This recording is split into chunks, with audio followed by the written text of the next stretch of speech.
நண்பர்கள் அனைவருக்கும் அன்பார்ந்த வணக்கங்க. இன்றைய பதிவில் ஜெர்சியில் ஒரு கன்று மாடுங்க. நேற்று இரவு கன்று ஈன்ற மாடு, கிடாரி கன்று ஈன்ற மாடுங்க.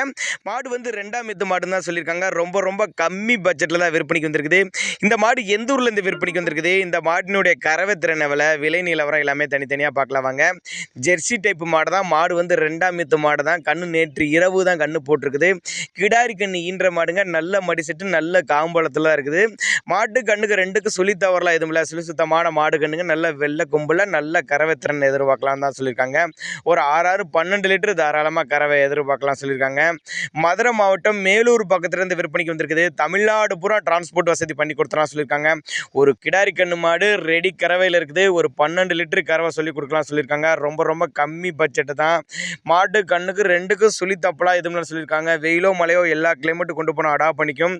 ரொம்ப கம்மி பட்ஜெட்டில் ஒரு நடுத்தர ஃபேமிலி வாங்கி பயனடையக்கூடிய மாடு அப்படின்னு தான் சொல்லியிருக்காங்க. தேவைப்படும் நபர்கள் மட்டும் தாராளமாக அவரோட கான்டாக்ட் நம்பரை கான்டாக்ட் பண்ணுங்கள். சின்னதாக ஒரு டோக்கன் அட்வான்ஸ் மாதிரி போட்டிங்கன்னா கூட மாட்டை கொண்டு வந்து வீட்டில் இறக்கி விட்டுட்டு மற்ற பேமெண்ட்டை வாங்கிட்டு வந்துக்கலாம் அப்படின்னு தான் சொல்லியிருக்காங்க. ஏன்னா அந்த அளவுக்கு நல்ல தரமான மாடு, நல்ல காம்போலம், மடிக்கூச்சல் இல்லாத மாடு அப்படின்னு தான் நம்மளோட விற்பனையாளர் தெரிஞ்சு. அப்படி அதனால் மாட்டை போய் நேரில் பாருங்கள், பார்த்து செக் பண்ணி வாங்கிங்க. இல்லைன்னா கான்டாக்ட் பண்ணி அவர்கிட்ட கான்டாக்ட் பண்ணுங்கள். இண்டிவிஜுவலாகவே உங்களுக்கு வாட்ஸ்அப்பில் மாட்டை சென்ட் பண்ணுறாரு. மாட்டோட ஃபுல் டீட்டெயிலும் நான் தரேன் அப்படின்னு தான் நம்மளோட விற்பனையாளர் சொல்லியிருக்கா. அப்படி அதனால் நீங்கள் தாராளமாக அவர்கிட்ட கான்டாக்ட் பண்ணுங்கள்.